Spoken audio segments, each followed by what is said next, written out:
If I told you the Buddha passed away just 25 days ago, would you believe me?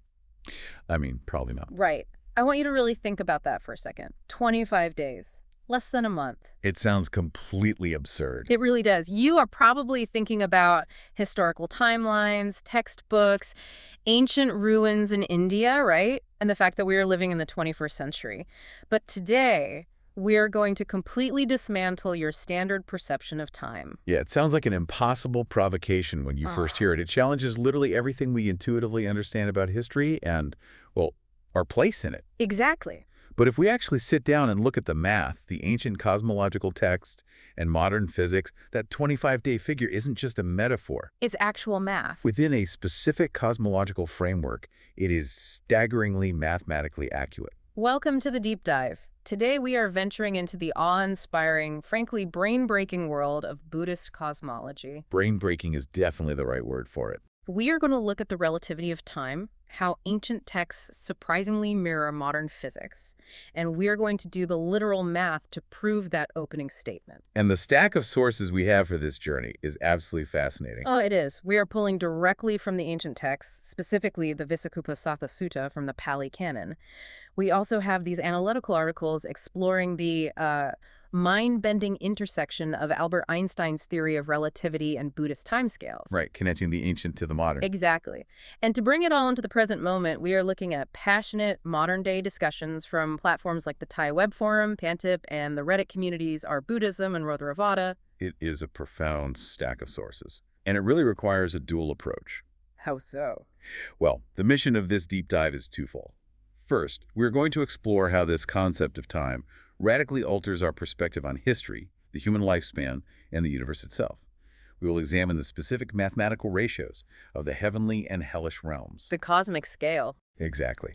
But second, and crucially, we are going to examine a very real, very intense modern debate happening in those forums right now. A debate about whether Buddhism should be defined as a religion or simply a philosophy. And as we will see from the source material, that label is not just some casual academic exercise for a college class. No, not at all. It has literal life or death geopolitical consequences today. It really does. I am so ready for this. The scale of what we are talking about today is, it's cosmic. It is the kind of information that makes you feel incredibly tiny.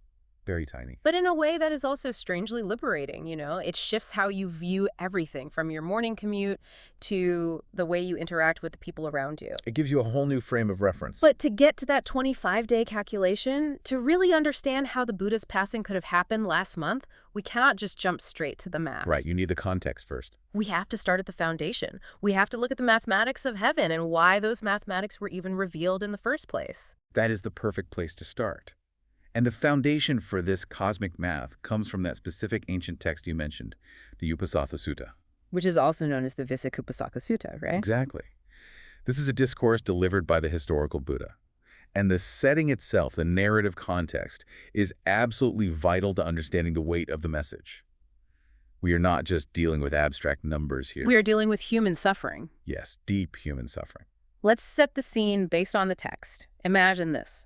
The Buddha is staying in the ancient city of Savatthi, specifically at the Eastern Monastery. The text notes, this is the magnificent palace of Megara's mother. Right. It is the Uposatha day, which is a traditional day of observance. And into this setting walks Visakha. She's a very wealthy, very generous laywoman, a dedicated disciple who has supported the monastic community extensively. He's a major figure. But she approaches the Buddha in the middle of the day, and the sources note this very specific, really raw detail. She arrives with her clothes wet and her hair wet. That detail is incredibly poignant. Why is that so significant? It immediately signals disruption. In that culture, for a woman of her high status to be wandering around in the middle of the day, disheveled, with wet hair and clothes, something is terribly wrong. Right, it's totally out of character. The Buddha asks her directly why she has come in such a state at such an unusual hour, and she reveals the source of her distress. Oh. Her dear and beloved grandson has just died. Oh, wow. She is grieving deeply. She is entirely overwhelmed by the brevity, the suddenness, and the absolute fragility of human life. You can picture it perfectly. All her wealth, all her status, none of it could protect her from this incredibly mundane, universal human tragedy. Money can't stop death. Exactly. And the Buddha uses this moment of profound grief to teach a lesson about attachment, but also about the scale of time. He asks her a seemingly strange question. What does he ask? He says, Visakha, would you like to have as many children and grandchildren as there are people in Savatthi? And of course, in her grief, thinking of the joy children bring, she says yes. She would love that. But then he follows up. He says, how many people in Savatthi die in the course of a day? And she has to admit the reality. She says it's 10 or 9 or 8 down to 1. The point is, Savatthi is never free from people dying. Right.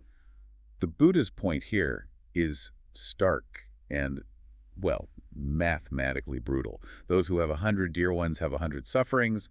Those who have 1 dear one have 1 suffering.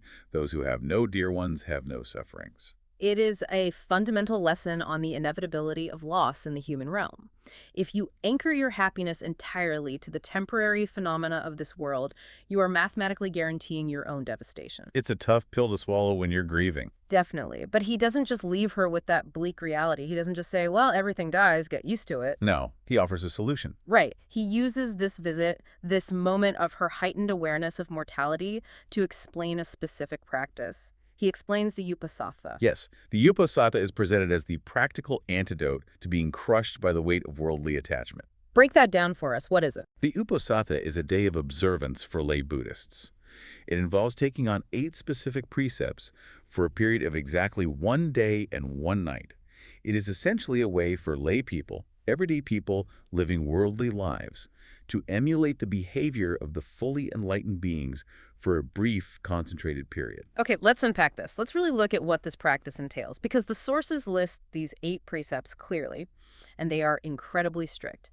Think about your own life listening to this right now, and imagine trying to do this. It's not easy. Number 1, no killing. Number 2, no stealing, taking only what is freely given.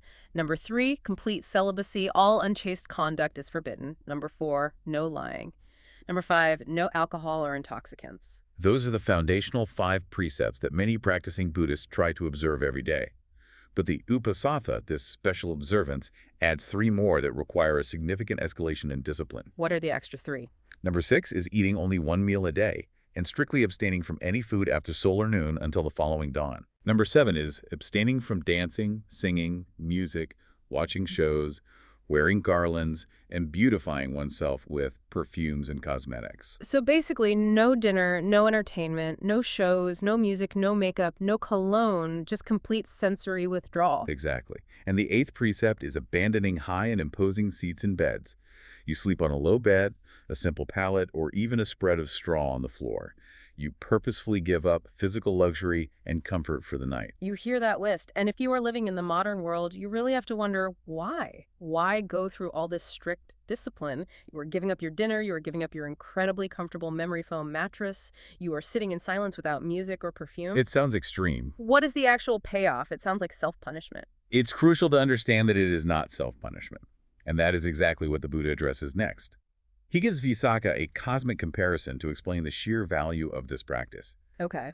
He tells her to imagine someone who exercises ultimate kingship, rule, and sovereignty over 16 great lands. 16 great lands. The sources specifically name these ancient kingdoms: the Angas, Magadhans, Kassis, Kosalans, Vajjians, and so on.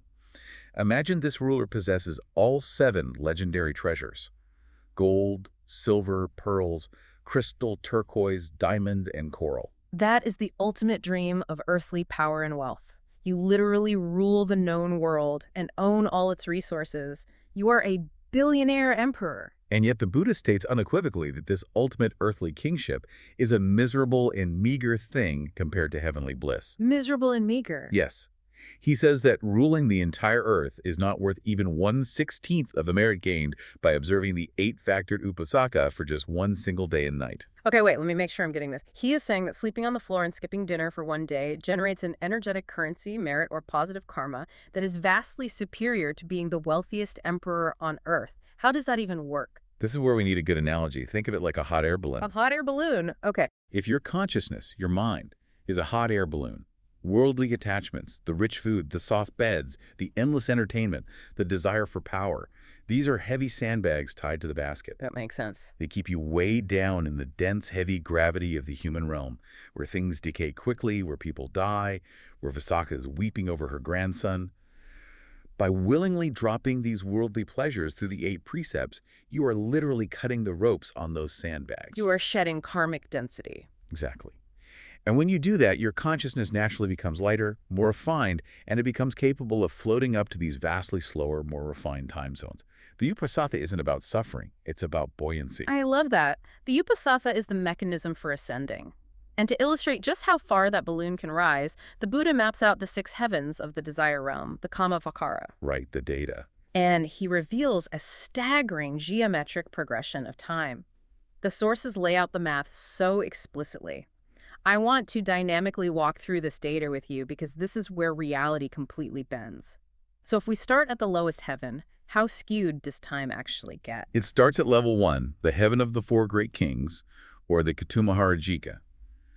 According to the text, what we experience down here on Earth as 50 human years is just one single day and night in this heaven. 50 years, think about your own life. 50 years is an entire human career. It's meeting someone, getting married, having kids, watching those kids grow up and move out. It's thousands of hours of traffic, of paying bills, of sleeping. An entire generation. And for the beings in this level 1 heaven, the sun just went down and came back up one day. And the mathematical progression continues from there. The text states that 30 of those celestial days make a month. 12 of those months make a year. The lifespan of a deva, a celestial being, in the heaven of the 4 great kings is 500 of those celestial years. Okay, let's do the math on that. 50 human years per day times 360 celestial days in their year times 500 celestial years. That is 9 million human years. 9 million years. It's a staggering number. And the sources say you can generate the merit to be reborn there just by sincerely observing those 8 precepts. It is a massive shift in perspective. Mm-hmm. The self-restraint refines your karma, which aligns your consciousness with these incredibly vast, slow-moving realms. And we are only on level 1. Let's look at level 2, because this is the Tavatimsa heaven, the heaven of the 33. This specific level is going to be crucial for our main focus later. Yes, Tavatimsa is key. In Tavatimsa, 100 human years equals exactly 1 celestial day and night, an entire century on Earth. Everyone alive today will likely be gone, completely replaced by a new generation. And to the devas in Tavatimsa, 24 hours have passed. Their total lifespan in that realm is 1,000 celestial years. If we calculate that out, 100 human years per day times 360 days times 1,000 years, the lifespan in Tavatimsa is 36 million human years. 36 million years. To put that temporal scale into perspective, 36 million human years ago on Earth, we were in the Eocene epoch. The continents were still drifting into their current positions, and early mammals were just beginning to diversify. That is one single lifespan for a deva in level 2. It is unfathomable. But the Buddha keeps going, escalating the math. Level 3 is the Yama heaven. Here, 200 human years equal 1 day and night. Their lifespan is 2,000 celestial years. That totals 144 million human years. Then we reach level 4, Tusita, the heaven of the contented. 400 human years is 1 day and night. Their lifespan is 4,000 celestial years, which equals 576 million human years. Level 5, Nimanarati, the devas who delight in their own creations. 800 human years equal 1 day and night. Lifespan is 8,000 celestial years. That gives us over 2.3 billion human years. And finally, we reach the highest heaven of the desire realm, level 6, Paranimita-Vasavati, the devas who wield power over the creations of others. What's the ratio there? 1,600 human years down here is just 1 day and night up there. Their lifespan is 16,000 celestial years. The calculation gives us 9.2 billion human years. 9.2 billion. To contextualize that, the Earth itself is only about 4.5 billion years old. A single being in this realm lives twice as long as our entire planet has existed. I just need to take a breath and let that settle. The mathematical precision here is wild. At each level, the time ratio doubles and the lifespan doubles. It is a perfect geometric progression. What's fascinating here is how deliberate this teaching is. Yeah, and the Buddha's sitting there talking to Visakha, a grieving grandmother, and telling her that this staggering expanse of time is the reward for shedding earthly attachments. Yes, he is radically contextualizing human suffering. He is essentially saying, Visakha, you are mourning the death of a grandchild, which is deeply tragic in your current frame of reference. But your entire frame of reference, this fleeting 100-year human lifespan, is a microscopic fraction of a second in the grand scheme of the cosmos. A microscopic fraction. The Uposatha is the bridge out of that microscopic suffering. It's a way to step out of the frantic, painful speed of the human world and align with the vastness of the cosmos. Okay, here's where it gets really interesting. This brings us back to our central premise. The idea that the Buddha passed away just 25 days ago. We finally have the tools to prove it. Exactly. Now that we have the math from the cosmological texts, we can calculate it. To do this, we need to focus on level 2, the Tavatimsa heaven. The sources point out that this specific realm is the mathematical key to the claim. In Tavatimsa, as we just established, 100 human years equals exactly 1 celestial day. The ratio is 1 to 100. All right, let's look at our current calendar on Earth. The Buddhist era, which measures the time since the Buddha's parinirvana, which is the term for the final passing away of a fully enlightened being who will not be reborn. Correct. That era is roughly 2,568 to 2,569 years. So if we take those 2,568 human years and divide them by the 100-year ratio, you get 25.68. The math is undeniable. 25.68 celestial days.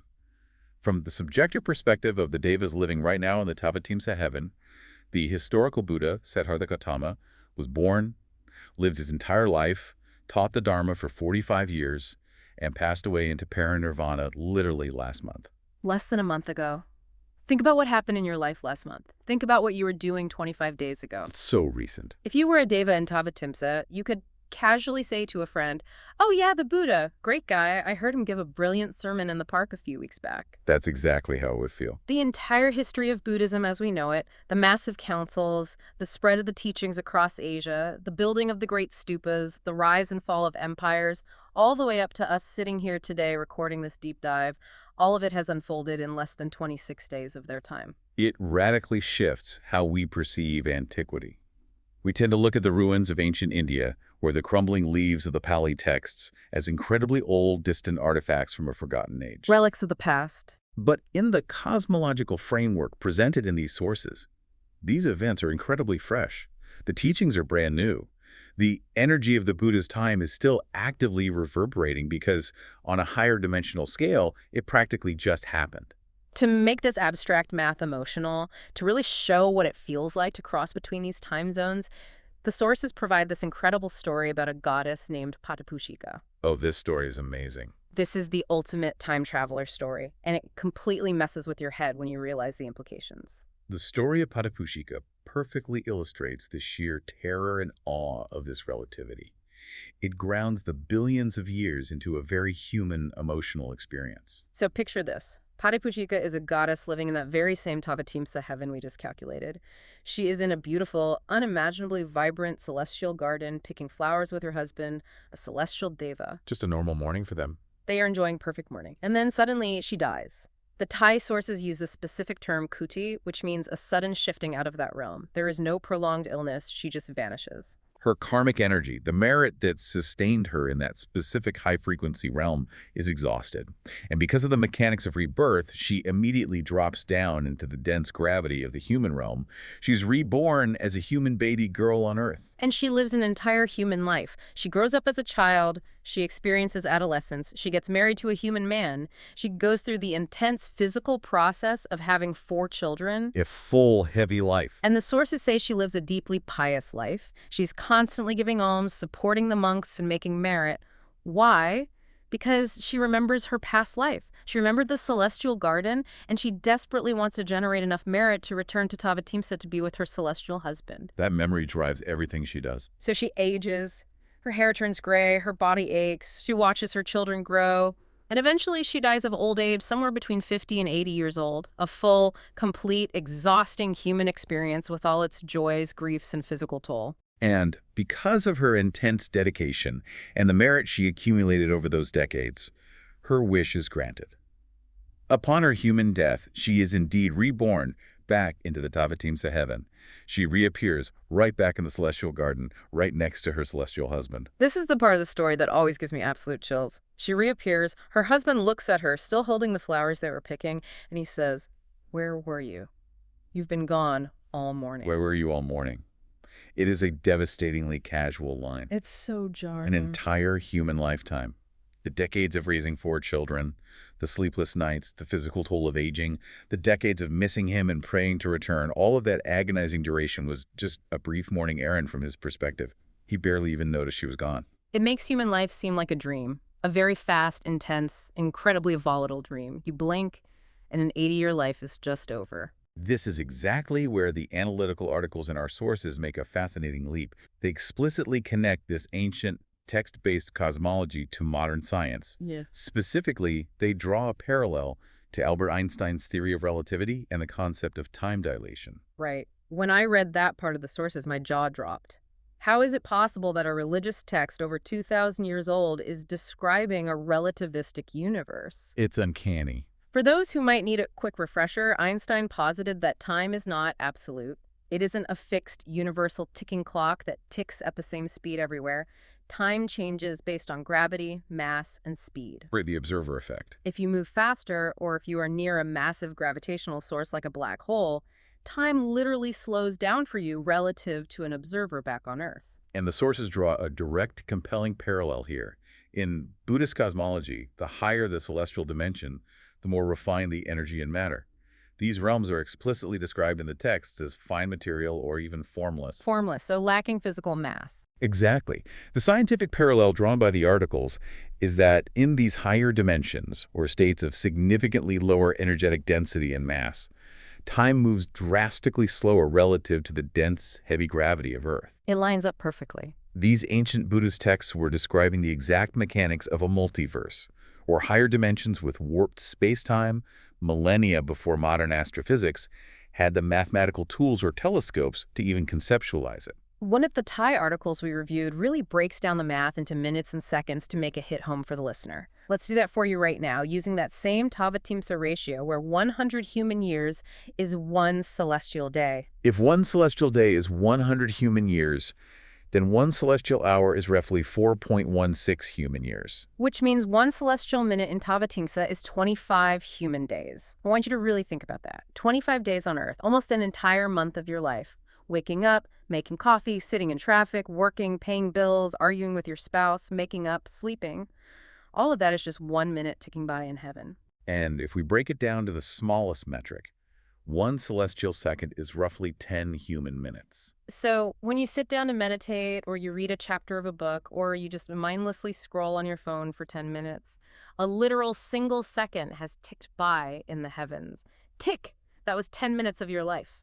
It's terrifying, isn't it? It is. But it's also kind of beautiful. It makes you realize how incredibly densely packed our experience is. It does. It highlights what we might call the existential velocity of the human realm. We are moving at an incredible, frenetic speed relative to the rest of the cosmos. Every action, every thought is happening in fast forward. But this relativity, this extreme time dilation, also creates some massive logical paradoxes, and the everyday people on the Pantip forums and our sources are quick to point them out. These aren't abstract scholars. These are modern practitioners trying to make the ancient texts make logical sense. The Pantip discussions are fantastic because they represent people actively trying to apply this cosmic math to the established historical narratives of the Buddha's life.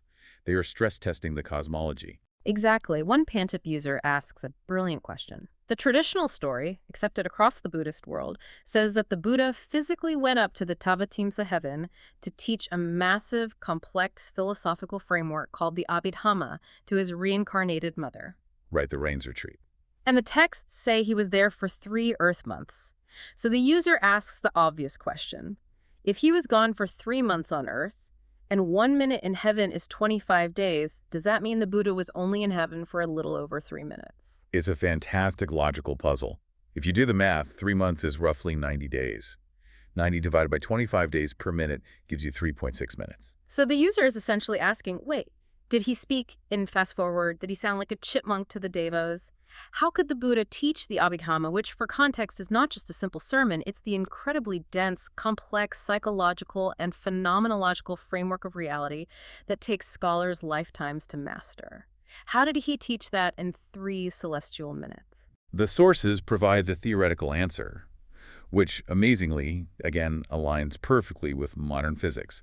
Time doesn't feel sped up to the inhabitants of that realm. It's subjective. Exactly. The subjective experience of time is entirely relative to the observer within their own frame of reference. To the devas sitting in Tavatimsa, the Buddha's sermon felt like a normal, prolonged, deeply detailed teaching spanning an entire season. And to the humans. To the humans down on earth waiting for him to return 3 months past. The subjective flow of time remains consistent for you wherever you are. It's only when you cross between frames of reference that the dilation becomes apparent. So it's exactly like the movie Interstellar. When they go down to the water planet near the black hole, they spend an hour there, but years pass on the ship waiting above. While they were on the planet, they didn't feel like they were moving in slow motion. Time felt normal to them. Time was just behaving differently because of the gravity well. That is exactly what the ancient texts are describing.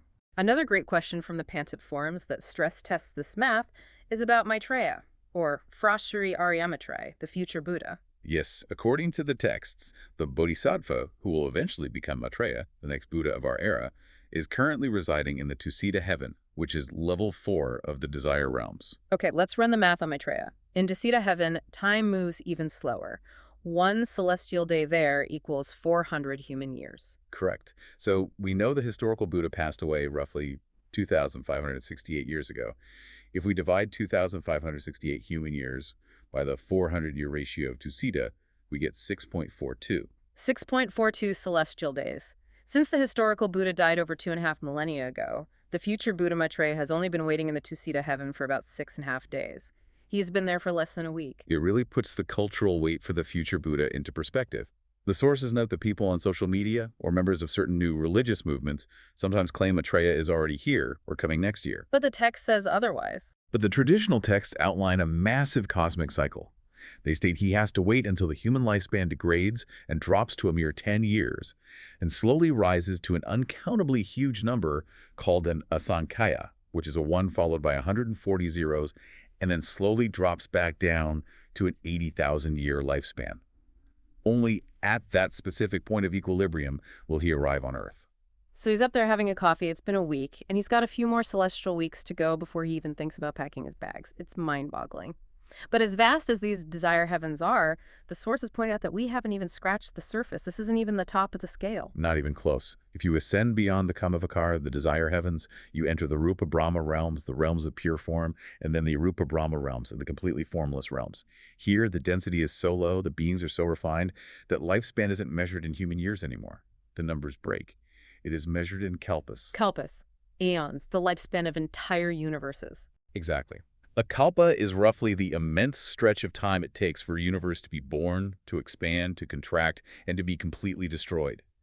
The sources note that the highest Arupa Brahma realm, known as the realm of neither perception nor non-perception, has a lifespan of 84,000 kalpas.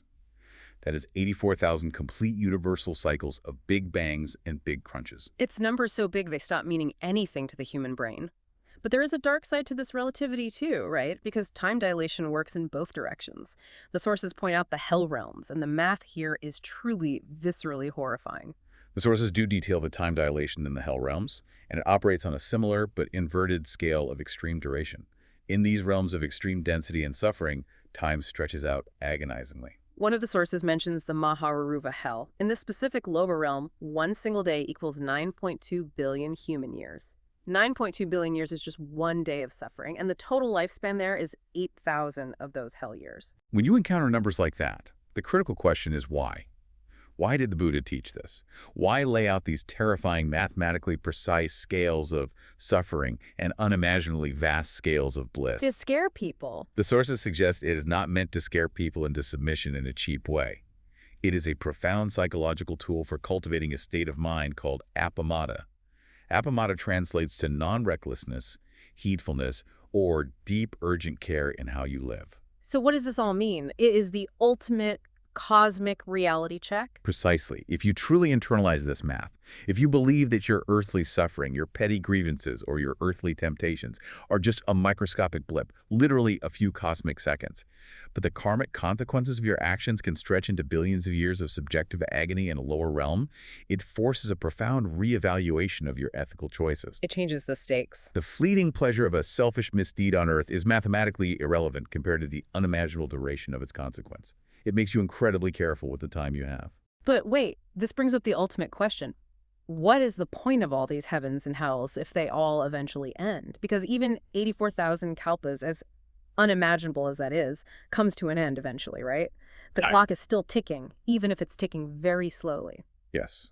And that is the central defining thesis of Buddhist cosmology. It's what separates it from many other traditions. Nirvana, the ultimate goal of the practice, is described in the sources as akaliko. Akaliko translates directly to timeless. It is entirely unbound by time. So the goal of Buddhism isn't to be a good person so you can be reborn in heaven and live for 9 billion years. Mm. Because even if you do that, that 9 billion years will eventually run out, your merit will exhaust like Paripagika, and you could fall right back down to the lower realms. It's a Yeah, trap. exactly. Being a deva is a temporary vacation, a very long vacation, but temporary nonetheless.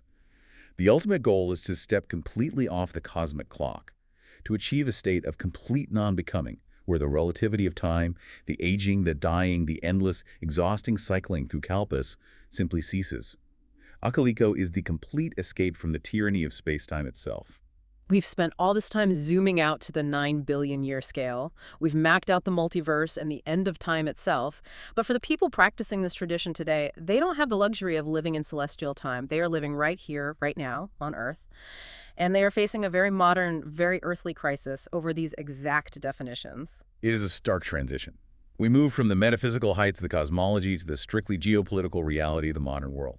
The sources bring us to discussions on Reddit, specifically the Arbozism forum, where a fierce, high-stakes debate is raging. The debate centers around a trend that is heavily popular in the West, particularly in corporate environments and on social media.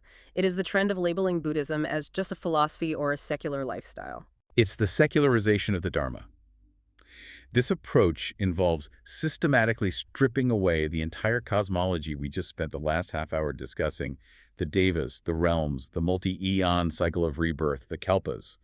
It also strips away the rituals, the monastic traditions, and the foundational concept of taking refuge in the triple gem, which is the Buddha, the Dharma, and the Sangha. When you dive into these Reddit communities, you see a deep, palpable frustration from traditional Buddhists. Many feel that treating the Dharma as a curated consumer good, taking the mindfulness and the stress reduction techniques for productivity, but explicitly rejecting the religion, the cosmology, and the community is a fundamental distortion of what the Buddha actually taught. They feel it hollows it out. One user describes it perfectly, saying it's like people want a Dharma product tailored specifically to their secular comfort zone rather than a path of total transformation. And while that debate might initially seem like typical internet arguing over semantics and gatekeeping, the sources highlight something much more urgent.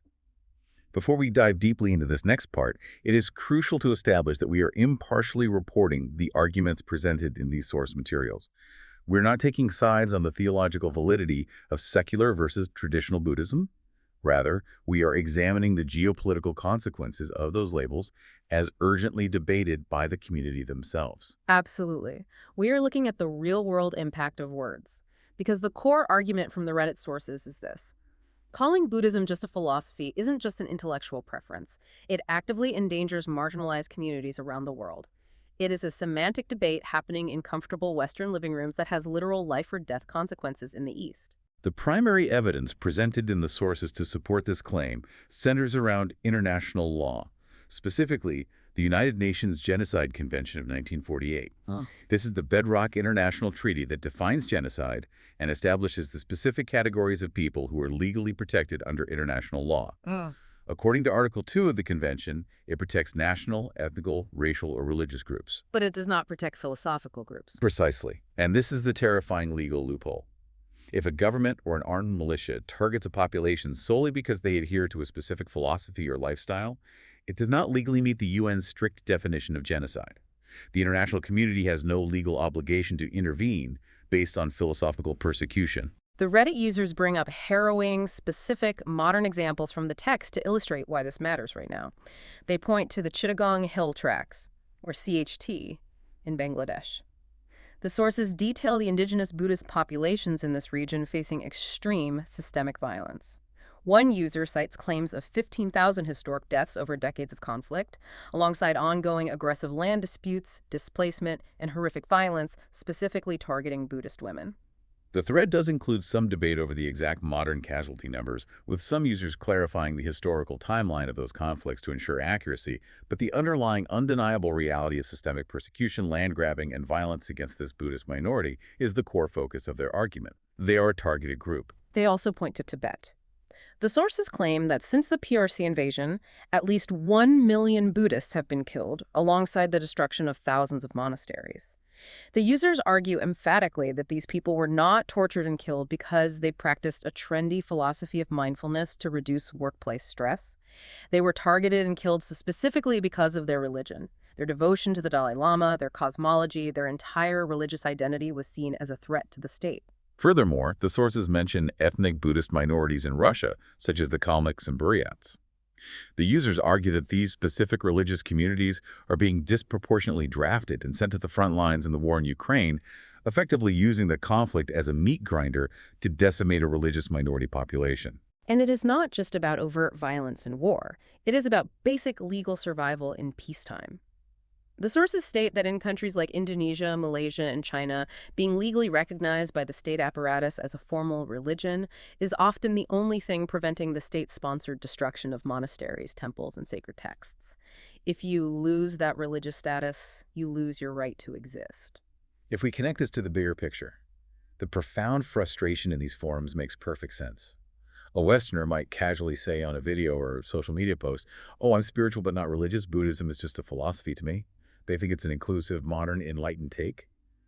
But the Reddit users argue that this rhetoric, when it becomes the dominant global narrative, inadvertently undermines the legal survival of incredibly vulnerable people. It gives oppressive regimes a semantic loophole. If it's just a philosophy, then bulldozing an ancient temple isn't an act of religious persecution, it's just urban redevelopment. It is such a heavy, incredible irony. On one hand, we've spent this entire deep dive exploring a tradition with a scope so vast it measures time in billions of years, mapping out parallel dimensions and infinite universes. It is a system of thought that makes the entire recorded history of Earth look like a rounding error. And on the other hand, the human beings practicing that very tradition are fighting tooth and nail for basic legal definitions on this tiny, fragile planet just to survive the next decade. The cosmic scale of the philosophy does not negate the immediate, visceral reality of earthly suffering. In fact, if we go back to the beginning, as the Buddha taught Visakha when she was weeping over her grandson, the intense reality of that suffering is exactly why the path is necessary in the first place. Let's recap this incredible journey, because we have covered a massive amount of ground. We started in ancient India with Visakha, grieving in the middle of the day, and learning about the 8 strict precepts of the Uposatha. We walked through the staggering math of the 6 heavens, realizing that ruling the entire Earth is nothing compared to the 9.2 billion year lifespans of the highest divas. We calculated the reality that, from the perspective of the Tavatimsa heaven, the historical Buddha passed away a mere 25 days ago. We heard the tragic and beautiful story of Parapujiki, the time traveler, whose entire 80-year human life was just a mourning absence to her celestial husband. We looked at the modern clash on Reddit, the fierce debate over the very definition of Buddhism, and the realization that calling it just a philosophy strips away the vital legal protections that vulnerable communities rely on to avoid persecution today.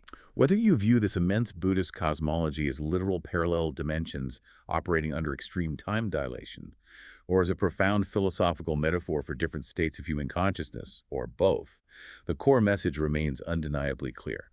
Human life is breathtakingly fragile, and it is incredibly brief. You only have a few celestial minutes here. And that leads to a final lingering idea I want you to mull over as you go about your day. If time in the heavens is so incredibly slow, stretching into billions of comfortable years, and time in the hells is even slower, stretching into billions of years of agonizing stagnation, then the human realm is the ultimate fast-forward zone. It is the realm of rapid, constant, unavoidable change. Exactly. And this makes Earth the rarest, most volatile, and most valuable place in the multiverse to be. In the heavens, things are simply too comfortable to instigate change. The divas live for millions of years in absolute bliss, slowly exhausting their good karma without the friction required to create new, liberating insight. In the hells, things are too painful. There is no mental space for clarity or growth, only the exhaustion of bad karma.